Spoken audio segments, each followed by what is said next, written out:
Hello friends and we are going to discuss this problem. तो चलिए पहले मैं आपको बता देता हूँ कि ये क्वेश्चन क्या है। आप देखिए एक सीरीज नोटिस करिए, द सीरीज 1² अपॉन 1² प्लस 40, ये फर्स्ट टर्म है। Second term is 2² upon 2² plus 30। Third term मेरे पास है 3² plus 20 and plus dot up to 11 terms. मतलब मुझे इस सीरीज के 11 टर्म्स का सम कैलकुलेट करना है। तो जो पहला हिस्सा है वो ये है कि हमें पता होना चाहिए कि ये किस पैटर्न को फॉलो कर रहा है। पैटर्न की अगर मैं बात करूं तो आप देख सकते हैं यहाँ पे 1 का स्क्वायर है, यहाँ पे आपको 1 का स्क्वायर है, दिस इज 2 स्क्वायर, ये 3 स्क्वायर। तो ऑब्वियसली बात है जो अगला टर्म है वो 4 का स्क्वायर बनेगा। और यहाँ 1 स्क्वायर है, यहाँ भी आप देख सकते हैं कि ये भी 1 स्क्वायर है। लेकिन ये जो टर्म्स हैं इसकी अगर अपन बात करें, ये 40 है, ये आपका 30 है, ये 20, और ये धीरे धीरे डिक्रीज कर रहा है। अगर मैं थोड़ा सा प्रेडिक्ट करूं कि अगला टर्म 4 टर्म क्या होना चाहिए, तो 4 टर्म मुझे लिखना पड़ेगा that is 4 square upon 4 square plus 10 के, है ना। और जस्ट अगले टर्म की बात करें तो वो हमारा बनेगा 5 स्क्वायर अपॉन 5 स्क्वायर प्लस 0 के। तो आई होप सो कि आपको ये पैटर्न तो समझ में आ ही रहा है। और अगर मैं ये सारे टर्म्स पे अगर कमेंट करूं कि अगर मैं पूरी सीरीज को ओपन कर दूं, तो सीरीज ओपन करने के बाद जो एक्सप्रेशन आपको मिलने जा रहा है, this is actually the expression. देखिए यहाँ पे आप चेक कर सकते हैं कि जो टर्म्स हैं, this is 1² upon 1² plus 40, 2² upon 2² plus 30, 3² upon 3² plus 20, 4² upon 4² plus 10। तो न्यूमरेटर जो है वो अपनी वैल्यूज को इंक्रीज करता जा रहा है ना। अगर आप देखेंगे तो न्यूमरेटर अपनी वैल्यूज को इंक्रीज कर रहा है। और ये टर्म्स को आप चेक करिए, this is 40, 30, 20, 10, 0, -10, -20, -30 and dot dot up to -60। तो ये पैटर्न भी मैंने कंप्लीट किया हुआ है।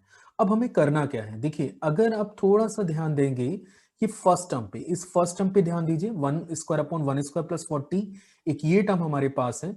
और दूसरा टर्म जो हम लोग ले सकते हैं वो ये वाला टर्म है ना, इस पे ध्यान दीजिएगा। देखिए 1² अपॉन 1 प्लस 40 को अगर मैं लिखना चाहूं तो हम लोग लिख सकते हैं 1 अपॉन 41, ये टर्म मैं इसे लिख सकता हूं, फाइन। और यहां पे आप चेक करिए, ये जो टर्म है इसको मैं लिख सकता हूं 81, this is 81 divided by and 9 square 81 minus 41, तो अगेन इट विल बिकम 41। तो देखेंगे कि ये टर्म और ये टर्म का डिनोमिनेटर सेम बन जा रहा है। सिमिलरली ये जो टर्म है, ये वाला जो टर्म है और ये वाला जो टर्म है, इनका डिनोमिनेटर भी सेम बनेगा।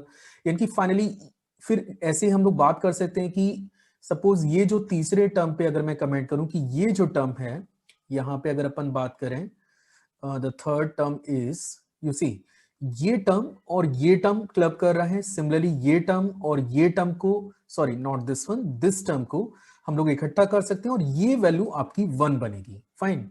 अगर मैं ये सारे पैटर्न को कंप्लीट करूं, अगर मैं सारे पैटर्न को कंप्लीट करूं तो देखिए सीरीज क्या आ रही है।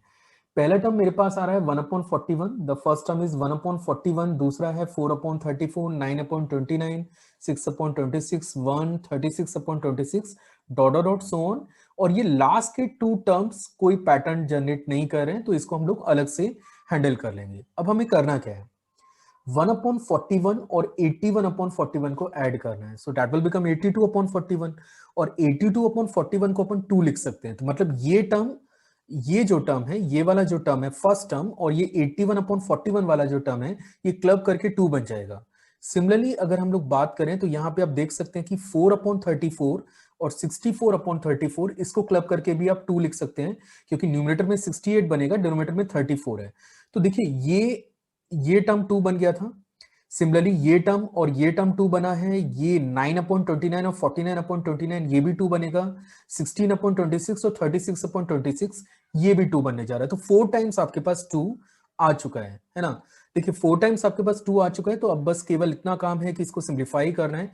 ये मैंने आपको बताया कि पहला term 82/41, 68/34, 58/29, 52/26 plus 1 plus 2 and the last, this is 2 actually, and the last term is 121/61। तो अब कुछ नहीं करना है, ये जो सीरीज आपको नजर आ रही है, ये जो सीरीज आपको नजर आ रही है, अगर जस्ट आप इसको ऐड करते हैं तो ये भी आपका 2 है, ये भी 2 है, ये भी 2 है, ये भी 2 है, this is 8, 9 and this is 2, 11।